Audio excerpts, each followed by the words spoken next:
Yo, how's it going, guys? Christian Loza here with How It's Done podcast, and I have a very special guest with me today, Mark Arcenal of Fatlace. How's it going, Yo, man? what's good, man? Chilling, man. So, for those watching out there that aren't familiar with you or your work, tell us a little bit about what you do.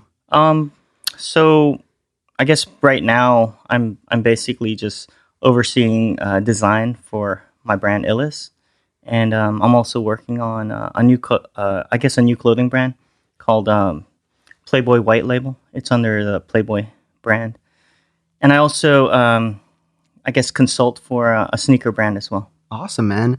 So obviously today we're going to talk about Mark Arcenal from the beginning and leading up into what you do today and stuff. But Yep. Let's just start it off and let's just go way back, man. So the year's 1995.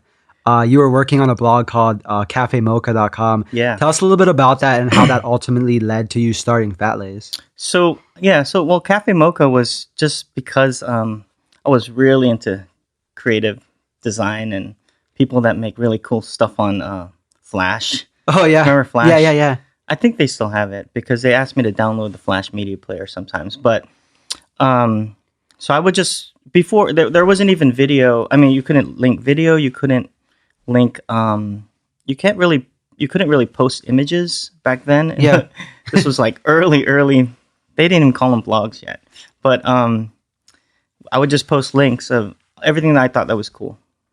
People would send me links, and then I'd get into contact with a lot of really good designers. And back then I used to do a lot of Flash coding, and now I think that's kind of how my design thing kind of started. I mean, that's how Cafe Mocha basically started. Yeah, man. And then how did that ultimately lead to you starting Fatlace? You just kind of just jumped into it, or you just had the itch to start something from blog to a brand, right? So I think this was back in 99. Oh, wow. Right. So Cafe Mocha started in 96, which is really... Oh, so you did that for a few years. Yeah. There wasn't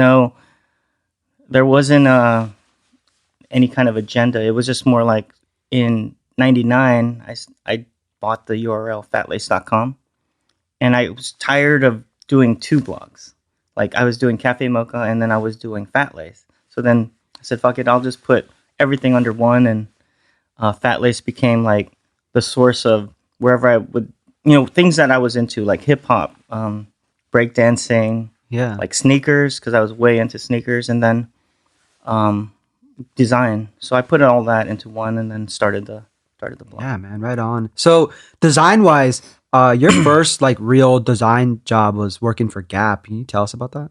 Yeah. So a friend of mine, Nelson, he was looking for, I guess, a junior designer, and back then I was just kind of, learning. I just learned pretty much on my own. I didn't go to school for design. Oh, wow. I went to school for interior design and commercial design, like buildings and stuff like that.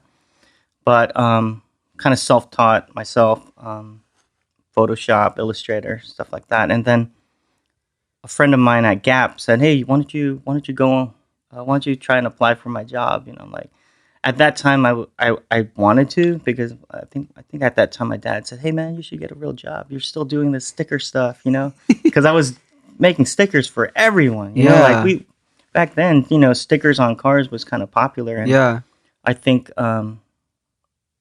my dad was like, "Hey, you're already out of college. Why don't you do something that's more corporate?" So Yeah. I did it, and I thought it was cool. And then I stayed for a very short time. You just kind of wanted to feel it out. Yeah, and just see feel what it it out. was all about. Mhm. And then I think at that time I got into my first advertising agency after I left Gap, and from there I just jumped around. I was in Ogle. I was at a ton of advertising agencies at that time. How do you feel that kind of shaped up your career and then helped you with what you're doing today? Do you feel like that helped a lot? I think the agencies definitely did. I mean, I think Yeah. when you work in advertising, you start at 9 or 10 or whenever you want to come in, basically. Yeah. But then you're going to be there till 9 or 10 or even midnight. Yeah, you kind of have to pay your dues. Yeah, you pay your dues, especially if you start out. I started out as just a regular graphic designer, and we were working 12 hours, 13-hour days, and that's like normal, right? Yeah, absolutely. Like now people will cry, like kids these days. Oh, I can't work more than 8 hours. It's against like they're just it's illegal. It's illegal. Yeah, it's too illegal. They think it's they're getting tortured. Right, but that's just like the normality of it. Yeah, that's basically paying your dues, and that's what we did back then. Yeah. So from there, you said that you hopped around a little bit, did the design thing, and then you ultimately like ended up like landing a job with Nike. Can you just tell us how that came about? Yeah. So the funny thing is right before I got the Nike gig, I was at my friend Nelson again. He goes, "Hey man, why don't you come back to Gap?" So this was like after all these advertising agencies. I said, "Yeah, fuck it, I'll go back." I went back as like I don't know what I was. I might have been a associate creative director at the time. And I was like, "Oh yeah, I'll take it." It's like I don't have to work super long hours. They have normal schedule like 9 to 5. People turn off over there around 4:30. It's like it's just not your typical agency because you're working for the company. Yeah. It's one brand, and that's the brand you design for. And people they want to have a life, so they start and they actually end. There's no extra overtime over there. I mean, there is. I mean, don't get me wrong, but So you did that for a little bit? No, I did that for like 6 months. Oh, okay. Well, I intended to stay longer because I got a pretty good offer. So at the same time, a friend of mine at Nike, who I used to work with in one of the agencies, well, they hired our agency to do work for Nike. Yeah, he moved to Nike from EA Sports. His name's Glenn Chin, and I'm still good friends with him. I mean, we talk pretty often, not too often, but he was working under one of the VPs at Nike, and he said, "Hey man, why don't you come over to Nike real quick and I'll take you on a tour, a campus tour." I'm like, "Oh yeah, hell yeah! You guys gonna pay for it?" Yeah, right. Why not? Who wouldn't do that? Yeah, who wouldn't go? I'm like, he goes, "Yeah, you could check out Tiger Woods and all this." I'm like, Tiger Woods was huge back in 06, right? 2006. Where are we? 2018 now. Yeah, 2006. And then I said, "Yeah, sure, I'll go." So I didn't know when I got to Nike that it was gonna be an interview. Oh, I just thought it was a casual, like, "Hey, come check it out." And then come you're check like, it. So I wasn't, I was just dressed like a normal dude. I wasn't thinking of, I was definitely wearing Nikes at the time, but yeah. I guess I got there, met with Glenn, and then I met with some VP, and then that VP took me to another VP, and then I think that day I met four VPs of Nike. And then at the same time, I was like, this is kind of strange, because I'm not interviewing at all. They just wanted to talk to me. Yeah. So then at the end of the day, it was like a whole day at Nike. I was like, oh, this is cool. I got to see everything, the kitchen. I got to see where everything happened. And at the end of the day, they go, "Hey, so what do you think? You wanna work here?" I'm like, I don't know. I didn't even ask my wife this. I have to I gotta check, but it seemed like a cool opportunity. So I got home, thought about it for about a week, and then my wife didn't want to move. So then we were like in this weird dilemma. Yeah. But I eventually took the job. I had a house up in Oregon, so I would just fly back and forth every week. Yeah. Did that take a toll on you at all? Like, totally. Traveling for work. After about 150 flights, I was over it. Oh wow. How long would you stay there at a time, just for the work week? Or? Yeah, no. So it was weird. Like some days we would go. I'd go home. Oh no, I'd fly in on Monday, and I'd fly out on Thursday. Okay. So I'd probably work from home on Friday or something. Yeah, work from home on Friday. But sometimes they'd throw me into Japan. They'd throw a Japan trip in the middle of that week. So you go in Monday, you go to Japan Tuesday, come back on Thursday, and I say, I don't know if I want to go home, but my wife's like, you should probably come home. We had 2 kids at the time. Yeah. So then went home and, just got kind of, it was draining. Oh, dude, I bet. Yeah, I felt like I lived on the plane. Wow. I mean, I think I took almost 400 flights. Wow. And I think at that time I was like, man, anything can happen on an airplane. Oh, right? yeah. Like we were like, there was some weird shit. Like we would drop 500 feet. I'm like, holy smoke, this is it. So then I'm just like in the plane like this when we're dipping, everyone's screaming. I'm just like, oh, this is it. I don't even, you know. That's like, a lot of flights, man. Oh, yeah.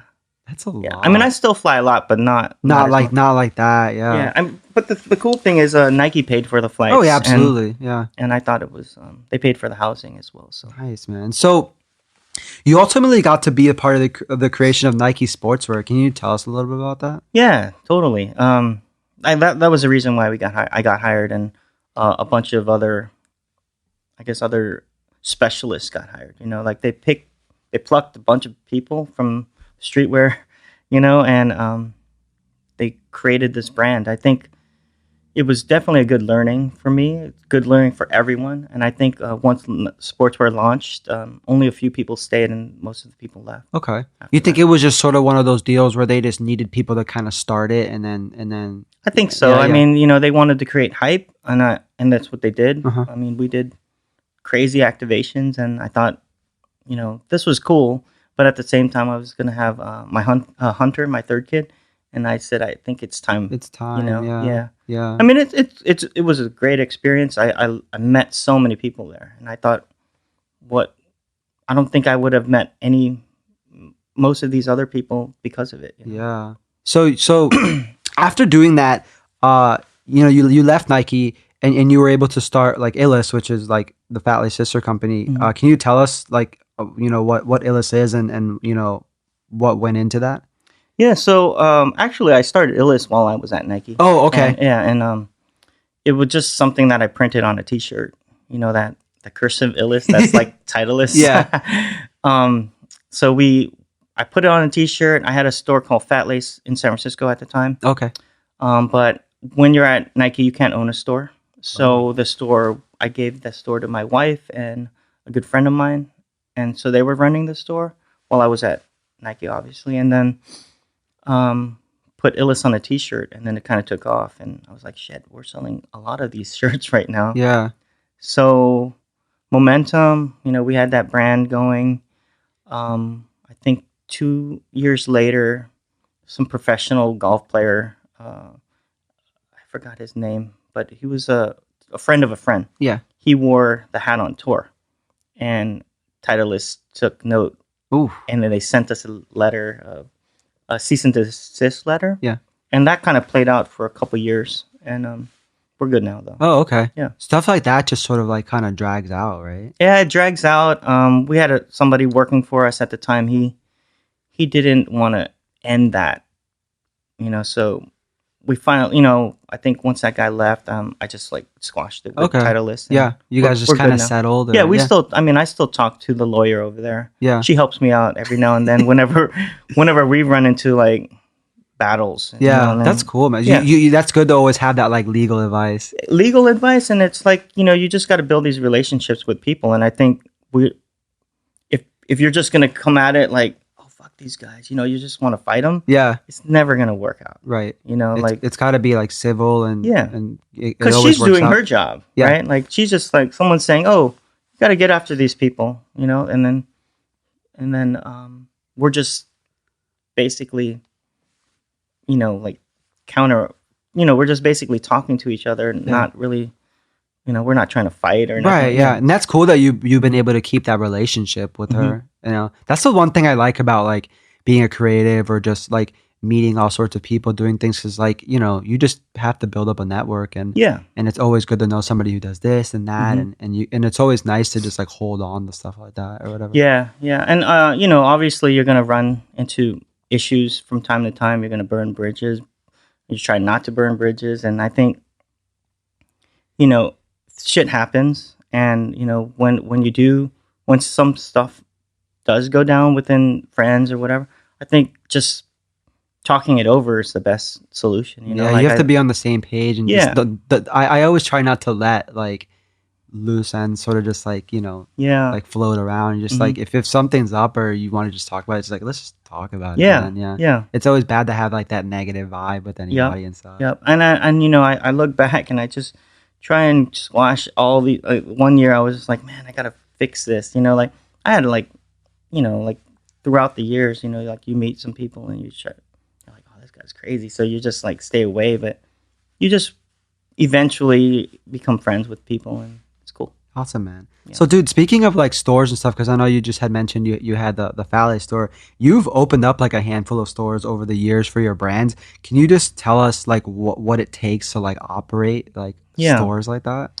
I think it takes a lot of patience and a lot of trust. Mm-hmm. Like these days, people aren't opening up doors. I mean, people are opening up pop-ups. Some people are opening up retail, but mostly food stuff and stuff that you get constant, I guess, people walking through the store. Right. Like Cannabis Club, obviously. 1,000 people a day. A friend of mine owns one, and he gets about 1,000 people a day. That's crazy. Yeah. Well, he owns a bunch of them, but you won't get 1,000 people walking into a retail store every day. Right. You'll get a small trickle of people, but it was, it's an experience. I think a lot of people who have clothing brands don't want to take that step yet because it's easier just to do it online or just to... Everything's online now. Yeah. You just set up something with, I guess, a fulfillment company, and then, or you do it yourself. Right. But even that's hard. I feel like that takes away from being able to be creative and like grow. Mm-hmm. It's always good to do like a fulfillment company because then you just don't have to worry about it. Yep. I mean, if you can do a fulfillment company, I say do a fulfillment company. Because when you're, I guess, having your own warehouse, and I think there's highs and lows to it. I mean, everything's there in front of you. You could check everything anytime you want, but at the same time, you got a lot of payroll to pay, and you got a big staff, and just like a retail store, you have to really, really focus and concentrate on your staff. Yeah. Because if not, people, they don't care. Yeah, or they lose sight of things, and you just have to kind of... Yeah, I mean, they don't own it, so they don't really care. Right. To be honest. It's just like renting out a place, like they don't own it. Like, they're going to trash that shit. Like, you rent out a hotel room, you don't even know what goes on in the hotel room, but, Yeah. So, dude, similar. What's a typical day like for you? I can't imagine it being easy, like balancing like family and work life. Like, tell us a little bit about like your everyday typical kind of day. So, because we don't have a nanny anymore, I've been doing a lot more dropping off the kids, bring the kids to the gym, this and that. Yeah. But I do check in. I go to the office pretty early. Sometimes I don't. It's because of other meetings with my accountant or whatever. But usually I get in maybe around 9. People start coming in around 11. But those guys stay till about 7 or 6 or 7. So I let them come in a little later because we have a lot of traffic now, man. Google, all the .coms, all the app companies, they're just like invading the Bay Area. So traffic went from very little to a lot. Wow. It's like worse than LA almost. Yeah. So the guys can't get in at 10. They can't get in at 9. It's easier for them just to kind of stroll on a little past that. Yeah. I mean, that's why I said, fuck, 11 o'clock. It's not like, it doesn't make any difference because the shipping goes out by 3 and then they still work on shipping till after that. But guys come in 11, leave around 6. Yeah. So for those that don't know, you're living in San Francisco, yeah. Yeah. And then how do you feel like that's you feel like that's changed over the years? Like you said, more traffic, cost of living can't be fun out there. No, too expensive. Don't move. No, but here's the thing. All right, I'll give you this example. I think Tesla is the biggest example, the best example, right?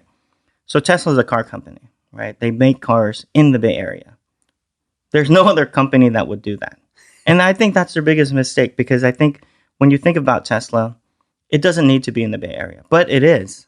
So if someone's just trying to hire you to build cars, you're not going to want to move to the Bay Area because it's so expensive. There's no way to, like, I'm going to get paid like $27 an hour to build cars, which is cool. Yeah. But then that goes down the drain as soon as you start to live there. Yeah. Yeah, you can't even live there right now. It's very difficult. Yeah, man. I've seen like articles about like the cost of living there, and it's just insane. Yeah. And, I thought DC was insane. San Francisco is pretty crazy. Yeah, it's expensive. So you do quite a bit of traveling. Can you tell us what are like your favorite places to go to, and like what do you normally tend to get into? Lately, I've been going to Manila a lot. I have business partners over there. You know, we have a distribution over there that kind of caters to the most of Asia. Yeah. And I've been going to Manila a lot, but before that, I was in Japan like 5 times a year, I remember on your 4 times a website year. it said something like you've gone there like 34 times or Yeah, something I crazy think it's like 50 now. I haven't updated that site, but wow. yeah, I counted my stamps on the passport. Yeah. And 50 is a lot. Yeah. That's 50 more times than me. I still need to make it out there. Oh, dude, come with me. I'm like the best tour guide. Yeah, you know everything, right? Yeah. No. I mean, it's not that I'm the best tour guide, but I definitely know how to get around and drive around. When's the next time you're going out there? I'm going for the December Mooneyes show. Oh. Yeah. That's awesome. That's a man. great show. That's cool. Mm-hmm. How long for like a trip like that? How long do you normally stay there for? So the wife allows me to go about 5 days, 5 to 7 days, because we don't have a nanny. So around that time, I think my parents are in town. So. Oh, and that show's supposed to be really good, man. Yeah. Oh man, it's the best show. I think. I was in Malaysia for the Art of Speed show.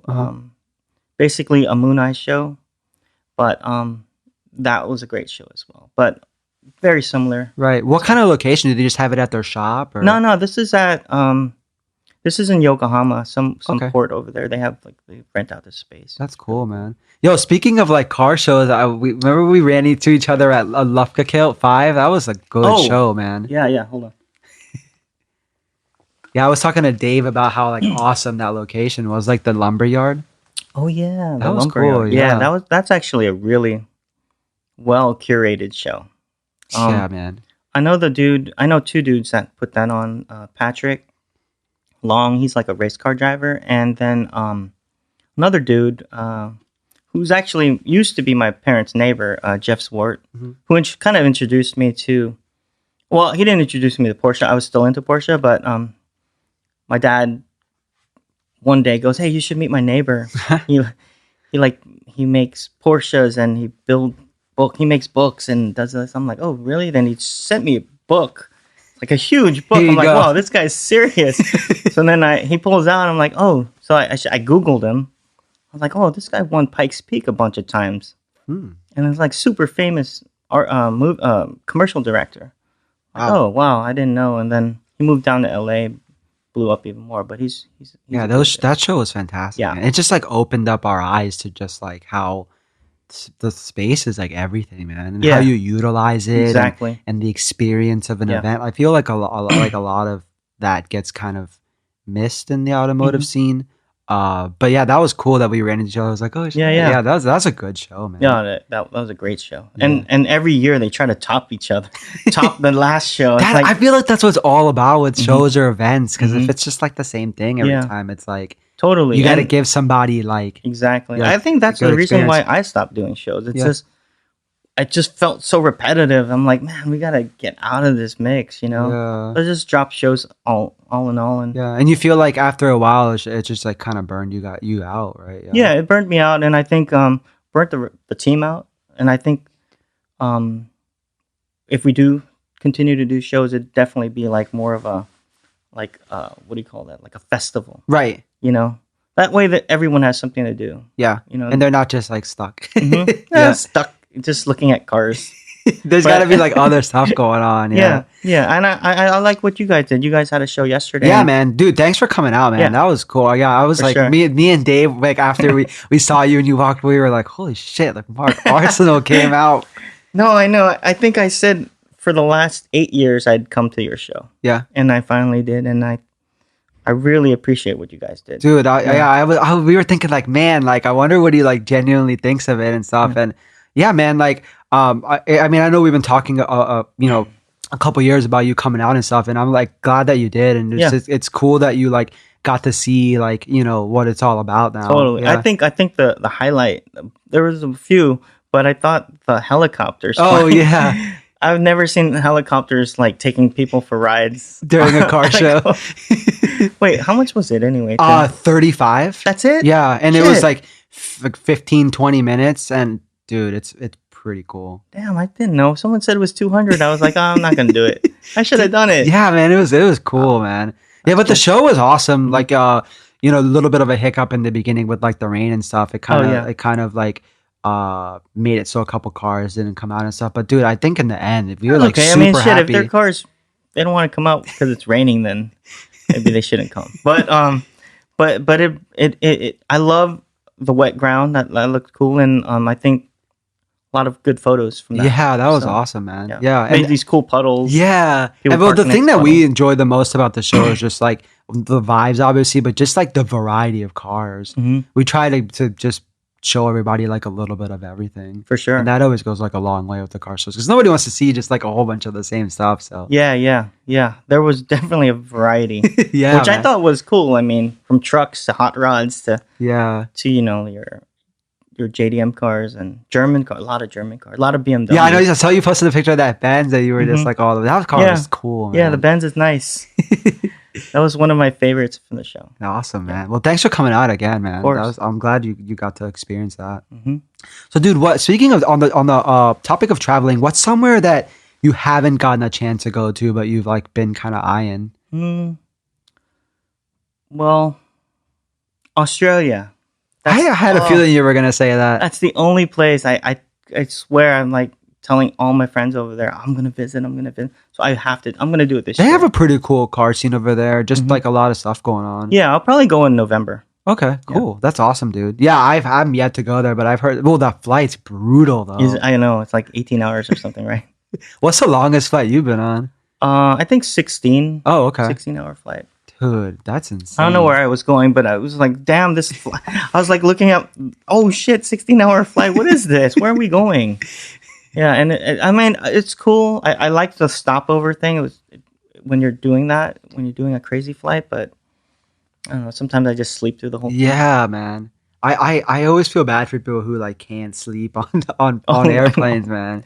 Oh, my flight here, I could barely sleep. I don't know why. Maybe I was anxious. I don't know. So, dude, tell us a little bit about Collect Everything. I know you've been doing that for a little bit. Yeah. Tell us a little about that. So, I don't know. I trademarked the name Collect Everything. I thought it was kind of cool. This was I don't know, 5 years ago or something like that. But I don't know. I just was I was kind of living by this. It wasn't even they didn't have the word hashtag back then. But oh man, I always like to say, hey, like, collect everything. Who cares? Like you live once, and that's basically it. So I was into whatever I'm into. I get into it. Like sneakers. I don't know, a couple hundred pairs, whatever. Toys, vinyl toys, records, anything, cameras, you name it. I was like really into it. Cars, man. Cars are the worst thing you can do. Oh my god, I know.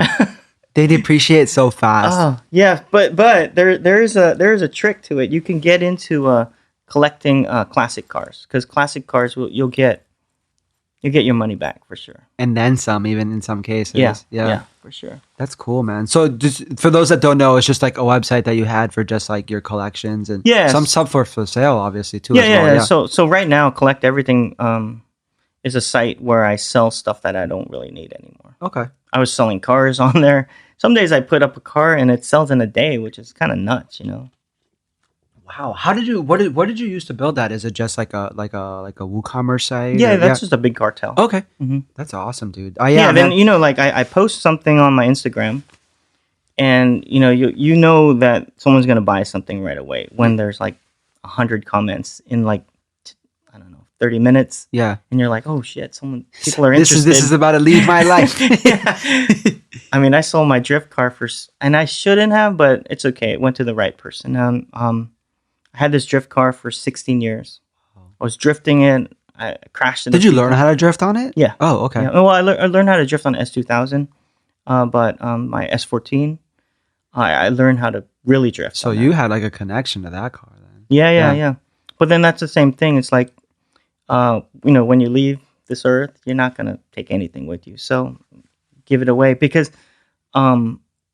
So somebody else had just kind of enjoyed it. Yeah, my friend already crashed it. But I think it's okay to let things go because you're just gonna reset anyway. You're gonna do something else, you know. Yeah, it's better than that than just kind of just hoard it or to keep it and just like I'm over. I don't hoard anything anymore. I'm actually right now I'm like purging. Yeah, getting rid of everything. Yeah, like a liquidation sale. Yep. Man, I looked in my closet and like shit. I got all these jeans. Why do I have so many jeans? Yeah, you only need like a couple pairs. I have like, I swear to God, I have like maybe 75 pairs of jeans or 80. That's a lot of jeans, man. Oh, I know, and they all what mean about something shoes? to me. How many pairs of shoes do you have? Right now, well, I used to have a lot. Maybe like 200. Okay. Maybe. Mainly Nikes, I take it. Maybe 300. Wow. Yeah, too many. Mainly Nikes. Yeah. Yeah. I got into Visvim. Okay. Do you wear Adidas at all, or just? I wear Adidas. I love Sambas. Oh, okay. That's my classics. Yeah, it's my favorite shoe. That I bought a pair of Yeezys. I didn't like them. Yeah, I just got them because I was like, oh, these are cool. I mean, they're comfortable, definitely comfortable, but I wasn't really I don't know. I went back to Nike. Like these Reacts, man, these are great. Have you gotten a pair? No. Oh, you got to get a pair. Yeah, I've heard good things. Yeah, very good. So, dude, let's talk a little bit about cars because I know you just mentioned like the drift car and stuff. How did you first get into cars? How did I? Yeah. Oh, a friend of mine took me to a Volkswagen show, and that's why my mindset was only Volkswagens because. Like, wow, these aren't just your typical Volkswagen. This is a slammed Volkswagen. Yeah. And I always wanted a Carmen Ghia. And I still never got a Carmen Ghia, but always wanted a Carmen Ghia. Those things were cool. And we were in his Carmen Ghia. And I was like, man, this is the coolest car ever. And I was young, so went to a car show. And that's how it all started. Yeah, well, my dad, he was into old American cars, right? We still own his. I mean, we still have his 1970 Camaro. Whoa. We restored it, bagged it, went crazy on it. It's pretty nice. Yeah, that's cool, man. And he had this weird van, like it was like a hippie van because they were hippies. I swear to God, we lived in Berkeley, and we lived in San Francisco on Haight, but he was working in Berkeley growing up, and he had bought this orange Dodge van, so crazy looking. Had wheels. I was like, oh, this is the weirdest van, but we had it in the family forever. That's cool, man. It's still in the family, or you guys let it go? He let it go. I think he lives in this like town called Tiburon, and like $5 million houses, like $10 million houses, and he pulls up in his van all the time. So the cop, one of the neighbors called the cops on him. Van. Yeah, it was a sketchy van doing here, and my dad goes, no, I live here. So it's pretty funny when I heard that story. Well, when he told me, I was like, what, Dad? Maybe it's time to let it go because I've never seen a van in this neighborhood before. So when you first started getting into cars until now, how do you feel that your automotive taste has evolved? Like, I know you've gone through a lot of cars. Yeah. I'm sure. Like, tell us a little bit about like how your taste has evolved over the years. So, I don't know. I did go through a lot of cars. I mean, maybe 100. Yeah. Maybe 70. I don't know, 80, 90, something like that. But I think what happened was. Drifting happened. 2000, we learned about. Yeah, because you got like big into that. Yeah, 2000. I think I learned about drifting about 96, 97, 98, something like that. I didn't get a drift car because I couldn't afford a drift car at the time until I got a S2000 in 2000. AP1 or AP2? Yeah, no, first one. Mm-hmm. I got a S2000, and my friend said, "That's the wrong drift car. That's not a drift car. You can't drift these things." But let me show you how to drift these things. Calvin Wan, he used to drift for Formula D. He took it. We went to a drift day down in LA. He showed me how to drift it. I had the hardest time drifting it because it just wants to swing around. Oh, absolutely. It doesn't want to drift. Yeah. It just wants to go straight and go fast, right? And I think that's when I got an S14. And I think the scene back then was, okay, let's emulate Japan. Let's go low. Let's camber the rear, camber the front, but don't go too extreme, right? Yeah. So then at that time, we were like calling the thing called, my friend coined the term, hey, these are like Hellaflush cars. All these cars are flushed because they're flush to the fender, everything's straight, right? So then from there, I don't know what happened to the word Hellaflush, but people took the word camber and went crazy on the camber, right? And they call it in Japan oni camber. Yeah, Yeah. right. And I thought it was cool, in the VIP scene it's great. Whatever, you could do that. But I think it just went overboard, and that's when we were like, oh, that's not really Hellaflush. That's already something else. You know? But then, at that time the word stance came in, and then from there. Yeah, dude, I feel like you were like a big part of like, that stance movement in like 2009-ish when it's kind of sort of took off. Like, and I feel like you had a big part of it with like Fatlace, Illest, and Hellaflush. Yeah. Like, and you're kind of known to be like one of like the pioneers of that era. Can you just like tell us about how like, like what you guys were kind of doing around that time when it was just, because you guys were like just like, at the forefront of it all. Yeah, totally. I think we were just really into making our cars look really nice. It wasn't about, obviously we weren't even bagging cars back then. Oh, no, it was all static. All man. static, just fucking up the fenders, side skirts, everything. But our cars look good, and it's not like, I don't think we ever got into like super camber, but everyone it was thought never we were. really you guys' thing, man. Yeah, but everyone thought we were, and it was just weird. We would never really post it, and so we got stuck with this idea that we were the guys that came up with that, but we actually were just guys that wanted to have really, really nice cars. And I think in California's nuts because there's a show every weekend. Now there's a show and a meet every week.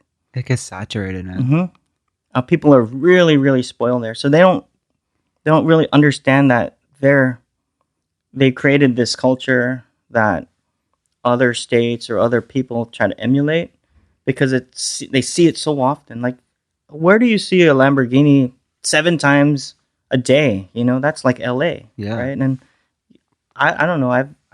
I've been to all these states, and you'll see one Lamborghini in a month, or something like that. But in LA, it's like so frequent. Yeah, it's every day. Yeah. Everything's so frequent there, and I think it's just oversaturated. Like it kind of hurts the scene. Yeah. But you can't stop it because that's just Can you tell us a little bit about like what happened to Hellaflush or what you guys ended up like ultimately doing with it for those that don't remember or know? So right now it's just Instagram. Yeah, we're not really doing much anymore. Yeah, because you guys were doing like shows and it was like a full-on blog and stuff. Yeah. And you just had to, I'm sure at some point you just had to come up with the decision to just kind of, Yeah, we phased it out. I think we had a friend of ours in LA, his name's Yogi. Yeah. He's like, hey, let's do a show at the beach. And I was like, oh yeah, let's do a show at the beach. And like, we'll just sell shit out of the truck. I'm like, okay, let's sell shit out of the truck. I just went with the flow. And what's funny was the word went out. I think there was close to 800 cars show up, and these are all show cars. I'm like, oh shit, we have no permit for this, and then it just became a big traffic jam, and we got in trouble. But I think that's when we're like, oh, maybe we'll make this a real show, and then it became a real show. Man, you guys are doing them often. Too. Yeah, we did a bunch of shows and just decided to stop. Yeah. You guys, I feel like it had such like such a good run, man. Yeah. You just want to stop it when you're good. Yeah. Just there's so many other people that started it. They started doing their thing too. So then just let that thing go. Make it a good memory in your mind. Yeah, dude. How do you so from the start of like you getting into cars and going into like doing Fatlace and Hellaflush and then to ultimately now, how do you feel like how do you feel the car scene has changed since you've been into it? Well, I was just talking to someone about the change, and it's nuts. I think the scene besides the California is very genuine. Like I'm sure there's beef within crews, this and that, and that's totally normal, right? Yeah. But I think what's happening in California right now is like people are wilding out, right? Like, what do they call them? Like it's like a sideshow. Yeah. But like they call them takeovers now. Yeah. Which is ridiculous. I think, I don't know. I listened to one of your other podcasts and I was like, man, it's actually true. Like it's just going nuts right now. And I think it's not going to change, because what happens in California is just going to spread eventually, and it's going to be out here soon. And not like you can stop it, but at the same time, it's like, man, I don't get these kids. Like, yeah, like you're 18 years old, you got yourself a Lamborghini, and you're doing, you're doing basically a YouTube channel, and you're totally pushing it. Yeah. Eventually something's gonna happen. Someone's gonna die, and yeah, man, that stuff's crazy, man. Mm-hmm. Yeah, hopefully it never gets to that. Yeah. But yeah, I've noticed that, like, not really sure how I feel about stuff like that, but it's like definitely not what it was back then. No, and you saying that is, people are gonna be like, fuck that. That's how it was back then, though. Yeah. We're changing the scene. We're making it cool. Like, nah, that doesn't have to be like that. Yeah. So, dude, as you mentioned before, you've built like a good amount of cars. What's been like your absolute like favorite? Like, my favorite car of all time? I would say my Volkswagen Bus. Yeah. It's still my favorite. I mean, my S14 was the one I kept the longest. Yeah. But my Bus, I love all cars, obviously, the ones that I used to own. Yeah. And they've all become a great memory. But I think the Bus brings me the most joy when I drive that thing. It's broken right now, but it's getting fixed right now. You guys were doing like the shaved ice out of it for a while, right? Yeah. I mean, I bring it to my friends' kids' birthday party, my friends' parties, and whatever, and then we just make shave ice. It's pretty fun. You guys got to bring it out for first class next year. Oh, yeah. Oh, wait, here. Here, this is for you. Oh, thanks, dude. Yeah. I don't know. Did you get one? I know, but my buddy has one of these, and I've like always been meaning to get this. This is awesome, dude. Thanks, man. Yeah, totally. We did a Hot Wheels, because some people are just gonna listen to this, but we did a Hot Wheels rendition of my Volkswagen Bus. And yeah, I was gonna ask you about that. Tell us a little bit about how that like came to be, like the collaboration. They reached out to me. I guess, man, doing collaboration with Hot Wheels is tough. It takes about a year or two. Wow. Yeah. Just because there's like a lot of logistics to it. Logistics, and I think politics as well. Mm-hmm. It took this maybe almost 2 years to do. Wow. It took a long time. Wow. But it's out now, so it's cool. That's cool, man. Yeah. And how many cars have you done with them? None. That's my first one. Okay. Yeah. I'm sure there'll be others. Maybe. Yeah. Well, that'd be great. That'd be great. Yeah. Yeah, man. So let's talk a little bit about toys and like action figures. What are some of like your favorite ones to sort of collect? And I was really, and I still am, into most of the cause stuff. Oh yeah. Yeah. That stuff is huge, man. Yeah. It appreciates, so it's kind of cool. I was buying doubles, and triples sometimes. Do you have a good collection of those things? Yeah, I have pretty much every single cause figure that's ever made. Wow. Almost. I'm probably missing a few. Yeah. But it's fun to collect. I think that's fun. I was collecting a bunch of like random things Supreme would make. Oh yeah, like I know. The pinball machine. Yeah. I had that. Oh, did you get a pinball machine? Yeah, I got a pinball machine. Through a friend that works at Supreme. Otherwise, I wouldn't have. Yeah, done but it. it's so hard. Yeah. Yeah, I have like a pretty big accessories collection for them. They just make like so much cool stuff, man. I mean, it's cool, right? It's cool to us, definitely. I mean, if you're trying to date someone and you show them this collection of your random bullshit, they're gonna be like, "This guy's weird," right? Because it's just like that movie, that baseball movie with Adam Sandler, I think, and it's ridiculous. This guy's got all these random dumb stuff, right? But that's this kind of stuff you just keep to yourself. It's always funny to like show people who like aren't into that world, like the stuff like that. What? Or like all girls this junk? and stuff. It's like, what is this? Man, you wear too much of this stuff. What is this? Yeah. That's awesome. But you guys, fun. Yeah, that's awesome. You guys were able to do that collab, man. Yeah. Because I know that you're like really into toys and like action figures and stuff. And so to be able to do something that like you would obviously buy if it wasn't tied to you is pretty cool. I think just partnering with different brands is like something I love doing, and especially if it's a brand that I love as a kid. Oh man, I'll raise my hand every time someone asks me. That's badass, man. So, dude, back on the on the whole thing about like cars. What's in your fleet of cars currently? Like, what cars do you have right now? Right now, I have a bus, my bus, 64, and then I have a 64 notchback. I picked that up. I got a good deal on that. Can't pass a good deal, man. Oh my God! This guy spent like $40,000. I got it for like 23. Wow. Was he just trying to just like get rid of yeah, stuff? he was dumping it. I think he needed to pay someone or something. Okay, but can't pass that up, man. Oh, wow, at all. I have a 85 Toyota Corolla. Okay, which it's my son's, but I'm trying to fix it up for him. Yeah, I saw that you kind of like built him a car, which is cool. Yeah, we've had it for 6 years. You know, he bought it off his uncle. I bought it off his uncle. Yeah, and just been fixing it up. Yeah, I bet that's like the fun part about being a dad or a parent is just you can get your kids into like so much cool stuff. Yeah, or just see what they're like into. Well, that's like the that's a curse if you start buying cool shit. Yeah, because then you have to. Wait, is it okay to cuss? Yeah, okay, that's fine, man. Yeah, because I know that like you guys did the car for your son, and then like I know that they both do like snowboarding, and I see your daughter's into gymnastics. Yeah. Like, talk about like some of the stuff that you've kind of got them into, or just that they're doing. Oh yeah. Wait, let me finish the car thing. Oh yeah, of course. And then I'll get to that because I'm trying to remember what cars I got. But I got a G-Wagon. Oh yeah. Yeah, that's a really old G-Wagon. It's like a 2004 G-Wagon, but it's a G55. I'm making it like our camping car. Yeah, you guys do quite a bit of traveling. Yeah, we do a lot of outdoor stuff. Yeah, or try to. My wife doesn't like doing it. The kids do. Yeah. We got and then just regular cars. Well, not regular. Well, I got a couple Porsches and then a GT3. Nice. And do you still have the RWB?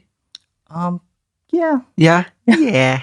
Kind of. Nice. Yeah, that, and then I got an E63 wagon I drive on the daily, and then my wife drives the i3. Nice. Yeah. Nice, man. That's a good fleet. Yeah, that's cool. That's awesome, man. Yeah, I mean, I went from 21 cars to like 7 or 8, which is good. And that's still a good amount of cars. Yeah, but I think under 10 is great for me. Oh, yeah. Yeah. I'm sure at some point you've had like way more than that. Yeah, too many. Yeah. When you get 2 registrations a month, that's not a good thing. Not a good thing. No. It should be 1 every other month, maybe. Yeah. How big is how do you have a big car garage or? Well, I could put 10 cars in my house, but 2 in the garage or 3 in the garage because I got a lift and then some on the driveway. But I keep the ones at the shop. Yeah, right? at the shop. Yeah. What's a car that you haven't built yet but you've been wanting to? Oh, I always wanted to build a McLaren for some reason, but I've had supercars and I think it's kind of douchey. Yeah, you know. Yeah, I mean, it's cool to have, obviously, but it's super douchey. Super douchey. It's not really in your personality. No matter how old I get, man, I've had these cars for like, and then I'm like, oh, I gotta sell it. It feels weird. Yeah. I mean, I'm sure other people they. I mean, it's just however you feel. Yeah. So, dude, touching a little, I know I mentioned it a little bit about RWB, but in 2009, you had the idea of bringing their brand over from Japan to the U.S. Tell us a little bit about that and like, you know, the car that you guys built together and stuff like that. Yeah. So, I think 2009 at some point in Japan, I was trying to contact RWB. Mm-hmm. No one would reply back because I guess the English Japanese translation. It's a little tough with that. Yeah. It was tough at the time. Then I got contacted Sunburst, which is kind of the same people that they use the same body kit guy to make RWB kits. But those guys were difficult to contact. But at the same time, I was able to contact them. So I was like, you know what? I'm just going to go to Japan and go visit Nakai in Japan. And I asked him. I did. And then I visited him. And then I saw him. And I said, hey, I want to bring your car. And I want to bring it to SEMA. Well, let's build a car for SEMA. And then at the same time, Brian Scotto from the Hoonigans also did an article on Nakai. And he goes, hey, man, let's just try to get like a build going. So then we built my car, Brian's car, and some other kid in Philadelphia, Evan, his car, right? All 3 cars. And then we all brought them to SEMA. Well, only Brian's from Hoonigan and my car made it into SEMA, and Evan was just parked outside. But we brought the cars to SEMA. I think from there, RWB just went crazy. You know, man, that thing. I wish we put a filter on it, but at the same time, I mean, it is what it is. I mean, there's like 200 cars now. Oh my gosh. Yeah. Do you think that it's kind of like lost its thing? Oh, totally. Yeah. Completely. Yeah. Completely. Yeah. I mean, I feel like that way too. You talk to the guys that, the original guys that started, you know, that were building cars in the beginning. It's very difficult for those guys to accept what happened. You know, and I feel bad, but you know, I couldn't stop it. Yeah. You know, I mean, I tried to put filters on, like, okay, let's just do one every month. Yeah. And it just became. Now it's way more than that. Oh my goodness. It's very difficult to comprehend. Yeah, I feel like back then when it all started and like, you know, through its like, you know, over the years, it was like something super special. But then, like, you know, like you said, it just like lost its thing. Are you still like tied to that? I am. I mean, I still help bring the brand in, and then I'm definitely filtering. Yeah. You know, but if there's other people bringing RWBs into the States, then I can't stop. You can't stop that. Yeah. Like, if I can control it, I would have. Yeah. But if you know. Just, it is what it is. It is what it is. Yeah. You know? Shit happens. Yeah. Tell us a little bit about the build that you guys did. Well, I went all out. You know, what's crazy is Brian from Hoonigans. He went all out. He bought a turbo and did it, which the first turbo. You know, I would think. Yeah. And I turboed my car. I put a roll. I went crazy on. Yeah, you did. Went crazy. Spent a lot of money on that car, man. But it's okay. I got rid of that car too because it became undrivable. Right. You know, when you reach a point when you're fixing up cars, it just you can't drive them anymore. Yeah. So then just get rid of it. But somebody will. Somebody will. They'll pay a good tag, pay its price tag for it. Exactly. So, dude, another company that you've gotten a chance to like work with and stuff, and a lot of people may not know that you like designed their logo, but SpeedHunters. Tell us a little bit about that. Oh yeah. I love SpeedHunters. Those guys are cool. They write really good articles, but the problem I think people don't read anymore. Right. Yeah, I've had this discussion with some people. I remember like back in the glory days of like blogs and doing features and articles that people just don't read anymore. People don't want to read anymore. And I'll put like, you know, for example, and I'll come back to SpeedHunters, but I'll make a post. I'll put about 25 words on there, and someone will say, "Wait, where do I get this?" I'm like, "Oh, come on, man!" Isn't it crazy the questions that people ask sometimes, where the answer is like right there? The answer is right there. They just look at the picture and they think that's it. That's it, yeah. You know, but whatever. You still have people being like, "What time does your show start? Yeah. Where is it at?" Oh yeah. Hey, what time? Oh well, you know, it's right in the beginning. 7 o'clock. Or if you're selling a car, like how many miles does it have on it? Just like stuff that you could just like read right there. The price is right there, man. So SpeedHunters, well, they hit me up. They wanted so Antonio, you know Antonio? Mm-hmm. Yeah. And you should get him on the blog. Yeah, that'd be cool, man. Mm-hmm. Yeah. So he just hit you up. He hit me up. Yeah. He was kind of like freelancing for them. I met Rod, who was running the SpeedHunters brand at the time, and they said, "Hey, can you make some logos?" I'm like, "I'll make a short one, a wide one, and a tall one," because SpeedHunters, the word is very long. Oh yeah, man. You gotta stack it or something. Stack it. Make the S with, just gotta do a SH or something. Yeah. But I worked on that. I love branding. I branded a bunch of people's. Man, I have a list, but I kind of just don't mention it sometimes. And then you guys just sort of pumped out like their logo and like some brand identity and stuff, and they just kind of just rolled with it. Yeah, they just went with it, and they're still going. Yeah, I saw that on your website, and I was like, I had no idea you did that. Yeah. So I figured I'd mention it, which is super cool. I should update that website. I mean, I did. Dude, what's crazy is when you like Google your name, like that's literally like the first thing. Oh, really? Yeah. Oh, shoot, I better update it then. Maybe someone wants to hire me, but I take freelance jobs from time how to time. Often do you do freelancing? Often? Well, a sneaker company. I don't really. I can't really mention the name, but hit me up. They wanted me to reach out to people, Yeah. And I'm doing that right now, and that's kind of like my freelance gig. Oh, okay. Yeah. And then the whole thing with like Playboy, like tell us a little bit about that. That's sort of like one of your main things right now as well, Yeah, right? exactly. Yeah. So last year we did a collaboration, and we didn't have Playboy White Label yet. So Playboy White Label is a brand that we just started. Mhm. Right? We just launched it earlier this year. Yeah. But last year we, a friend of mine that I guess runs Playboy. So Cooper is the son of Hugh Hefner. Yeah. His right hand is this guy named Jared. Jared is good friends with my business partner named Leandro. So they're like, I don't know, they're really good friends. And what happened was, they hit me up. They say, "Hey, can we do a collaboration with Antisocial?" I'm like, "Oh yeah, I know the guy from Antisocial. Yeah, That guy used to Nick, blog for me. Yeah. Nick was cool. He's still cool. He just doesn't, he's just very, very low key right now. Yeah. But so yeah, let me hook that up. So that collaboration was crazy, right? Yeah, man. We launched it. We did it 5 minutes. We turned it on 5 minutes. Turned it off after 5 minutes, and it made crazy numbers. I wouldn't say $1 million. Wow. I would say a half of it though. Yeah. Like like $500,000 in 5 minutes. That's ridiculous. That's insane. Yeah.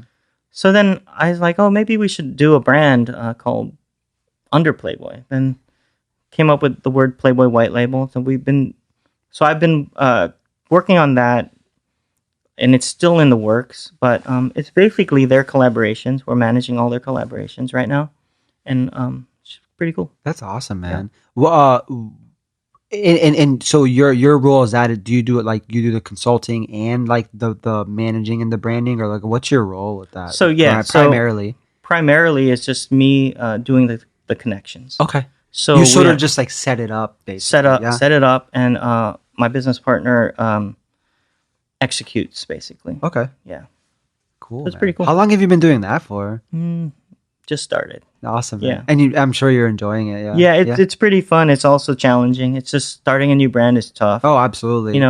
But the good thing is Playboy has a really good name, and we can connect with whoever. We got a bunch of cool Japanese collaborations coming. Yeah. That's and a bunch of rappers. Yeah, I remember you were telling me about that. Mm-hmm. That's really cool, man. Yeah. Yeah, I mean, and it's Playboy. Like, who doesn't know what it is? It's just a matter of how you sort of want to, perceive it, or how you want it to be sort of seen. Of course, by everybody. Yeah. And it's not, it's nothing about nudity or whatever, but the aura and the history of Playboy, people remember that. Mm-hmm. And, like Supreme does they've been doing Playboy for a long time. Oh yeah, absolutely. And it's cool to see Antisocial, Social Club, and just like other brands kind of sort of doing that as well. Yeah. Yeah, man. So, you're doing that or whatever, and obviously you use like your connections with getting like oh, I know Nick or whatever, and you met all these people doing all these things. How important do you feel that networking is to like everything that you do? I think networking's the key to success. Yeah, that's pretty much it. Like if you're gonna take anything from this podcast, that's the one thing. That's the one thing. Yeah, that's the one thing. Be open-minded, definitely, and then just work. It's not easy. I worked forever, and then to get to this point, and I'm still working. And I think people forget about that. They don't want to pay dues, and like we talked about earlier, like you got to pay dues. Yeah, man. Yeah. And another thing that I feel like it's important is just like always being inspired and stuff. What sort of like brands or people have like sort of inspired you over the years to sort of just like, whether it's like your work mentality or your style or just like tell us a little bit about that. I think the most successful people in this world, and if you're thinking about success is like money or whatever. Yeah. But just inspirational people. Yeah. I think those are the type of people that if you're into one thing, if you're into furniture, you get inspired by the best in the mid-century guys, or you get inspired by whoever.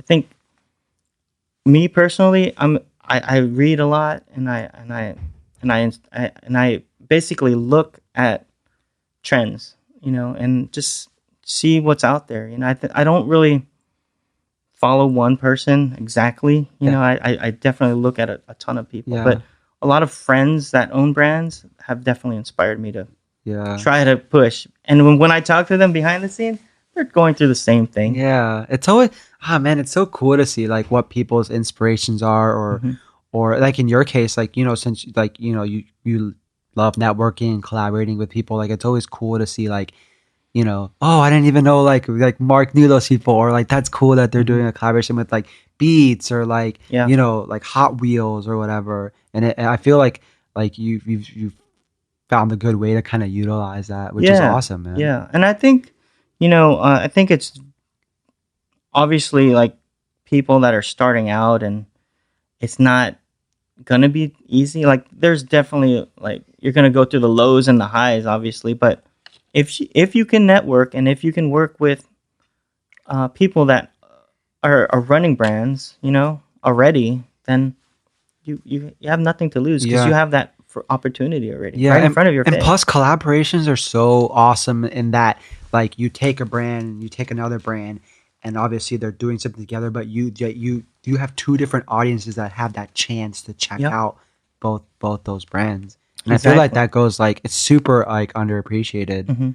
Like that's why I like love seeing when people like in the car scene like sort of collaborate or they do things, because it's like I don't feel like it's much of a thing in the car scene. I feel like people are kind of just like doing their own thing and stuff. Yeah, but in streetwear, obviously, it's like huge. It's huge, yeah. And I mean, everyone thought like collaborations were gonna burn out, but it's actually never gonna burn out because that's what's kind of moving this whole the scene, you know. And whether the scene's weird right now or cool to most people or not cool to most people, it's always gonna. It's like everyone says, it just recirculates. You know, like 70s is gonna come back in. Oh yeah, everything just sort of finds its way back into the mix. Yeah, like we were at a party at my friend's store called Stashed in San Francisco.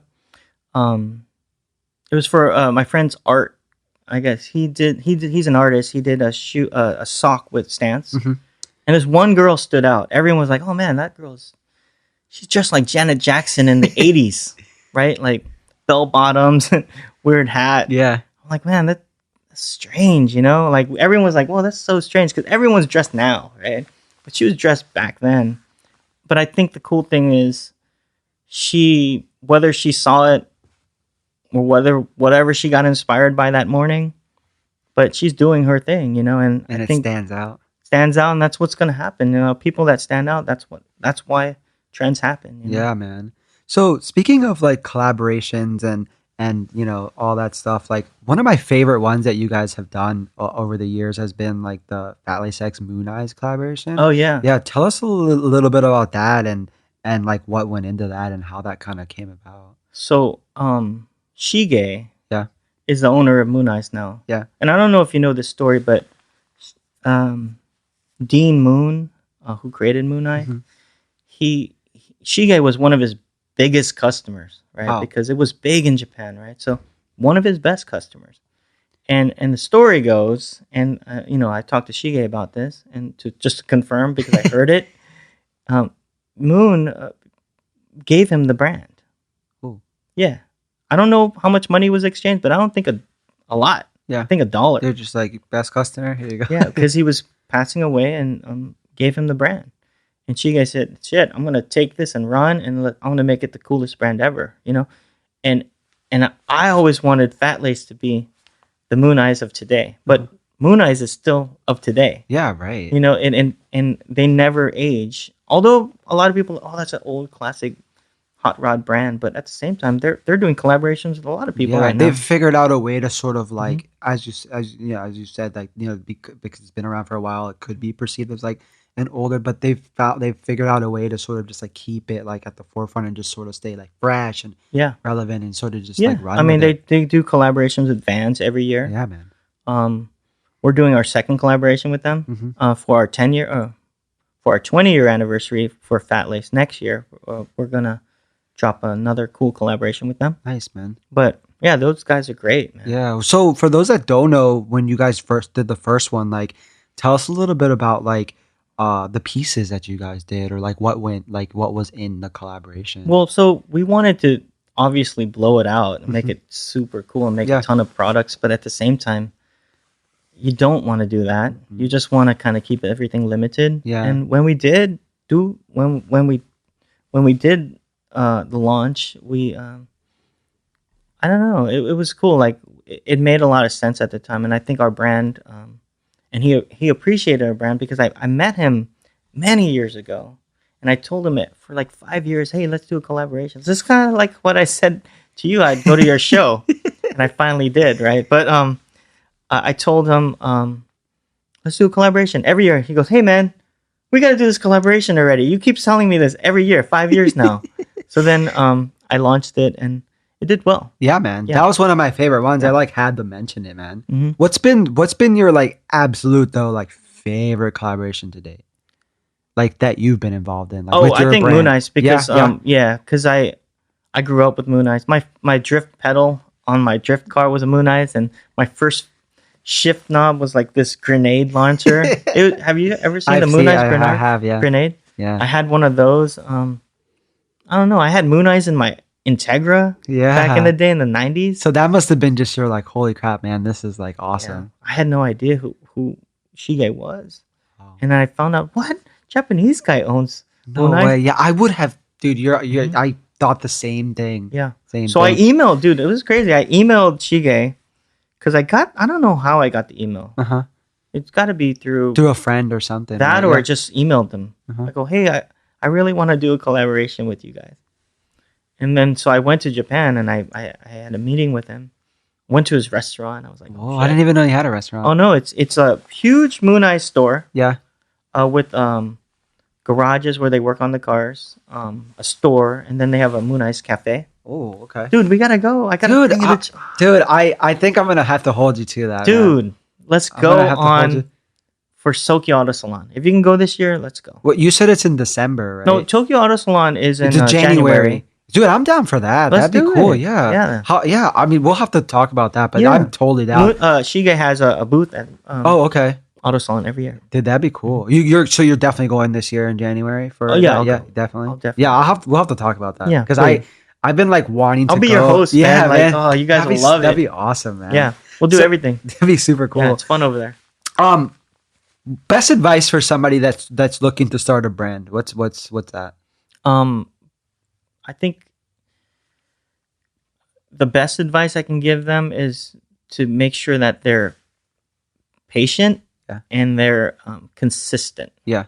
You can't be switching things up so often. Yeah. Because even if you're bored with this logo that you created, which is really good, I think you got to keep going with it. You know, like I think obviously later on you could keep changing your logos up, whatever, but just like Stussy does. Yeah. But then they still stick with their standard. Mm-hmm. And I think the problem with kids, and because I'm older, I could say this, they'll create a brand, they'll start with their brand. After 6 months, they'll be like, fuck, no one's following me, no one, you know what I mean? And then they'll just give up. Yeah. You can't give up. Yeah. That's the one thing. You just can't give up. You got to roll with it. Put everything in, like 110% all the time. That's good advice, man. Yeah. Where do you see yourself in the next 5 years? Me? Yeah.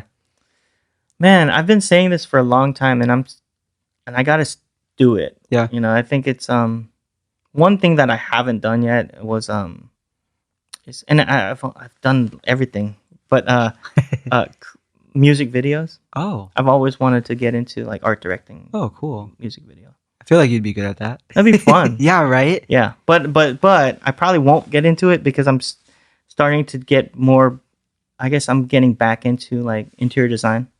So I've been working on where it all started. Yeah. I love creating houses and stuff. Do you have like a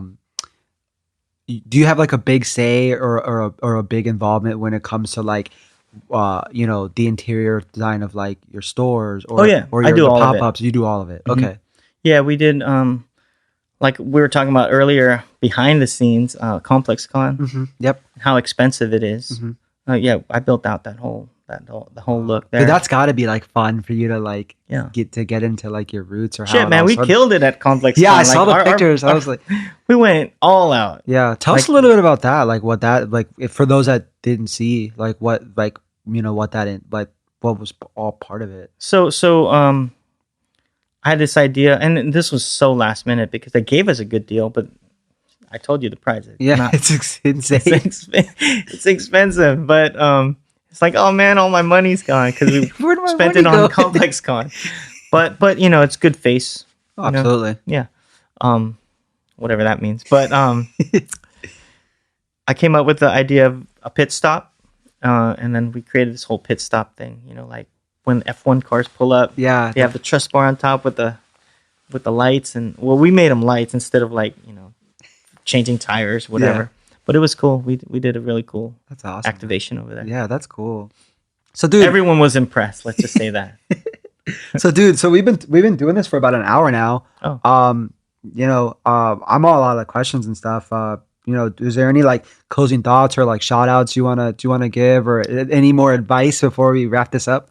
I just want to say thanks to everyone that's kind of helped us in the past and all the guys that work with us right now. Like it's been a fun roller coaster ride. Like definitely you're gonna get your highs and you're gonna get your lows, and that's just life. Like you're gonna run into trains and be like, oh damn, that thing hit me, but at the same time you just gotta overcome it. Yeah, and that's usually what like shapes somebody, obviously. And I think I read somewhere when if you're not running into hurdles, then you're not really even trying. Yeah. And that's true. Yeah, man. Because you got to run into these hurdles. Yeah. Or else it's just like the same old thing all the time. Same old thing. No you're not progression. getting no progression. You can't give up, basically. Yeah, man. Yeah. Some good words. Cool. All right, sorry, man. we did this fast. Oh, I know, right? Yeah, dude. This has been fun, man. I'm in fact really glad we finally got the chance to do this, and I'm sure this will be like very like inspiring, and I think people will be able to take a lot from this, which is cool, man. Yeah. But yeah, man. Again, thanks, dude. This has been Christian Loza with House on Podcast, and this has been Mark Arcenal. Cool. Thanks, man. Appreciate it. Yep. Cool, man. That's awesome. Man. Yeah, that was awesome.